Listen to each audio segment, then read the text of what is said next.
AP Congress party తీవ్ర అన్యాయం చేసిందంటూ Praja Shanti party అధ్యక్షులు కేఏ పాల్ అన్నారు. విశాఖలో ఏర్పాటు చేసిన మీడియా సమావేశంలో ఆయన మాట్లాడుతూ ఏపీని ముక్కలు చేసి సోనియా గాంధీ అన్యాయం చేశారంటూ ఆరోపించారు.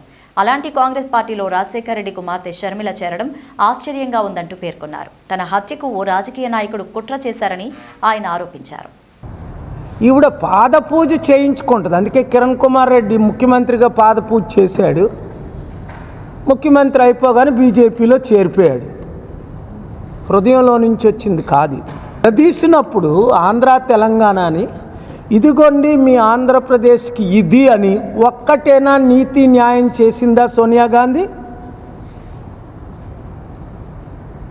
సొంత బిడ్డను చంపేసినట్టు పుట్టిన అనేటట్టు ఇప్పుడు 10 సంవత్సరాలు అయింది. దాన్ని ఎవరు ఇంకా బ్రతికించలేకపోతున్నారు. ఈ బిడ్డను, ఈ రాష్ట్రాన్ని.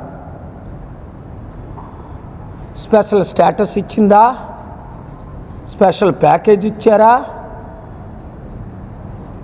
పోనీ రావాల్సిన ఆస్తులైనా ఒక్కటైనా ఇచ్చారా? ఈ రోజుకి మరలా షర్మిలాని తీసుకొచ్చి ఆంధ్ర రాష్ట్రాన్ని మిగిలిన దాన్ని సర్వనాశనం చేయడం.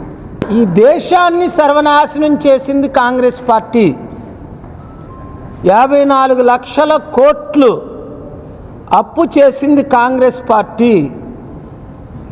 అంబానీ లాంటి అవినీతి పరుని 1981లో బిలియనేర్ చేసింది కాంగ్రెస్ పార్టీ.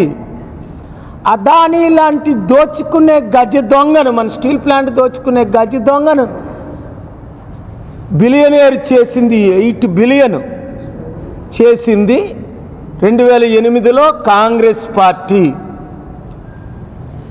దేశంలో 1,00,000 రూపాయలు లేని ఎమ్మెల్యేలని 1,00,000 కోట్లు దోచుకోమని నేర్పింది కాంగ్రెస్ పార్టీ.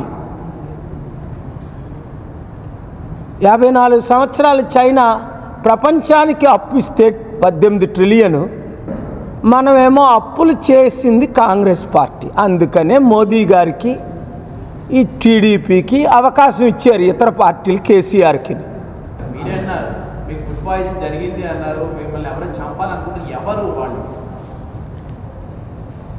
రాజకీయ నాయకులే నెంబర్ 1.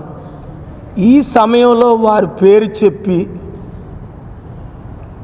దాన్ని కాంట్రవర్సీ చేసి ఇంకొక పార్టీకి బెనిఫిట్ చేయాలని నేను చూడట్లేదు ఇప్పుడు.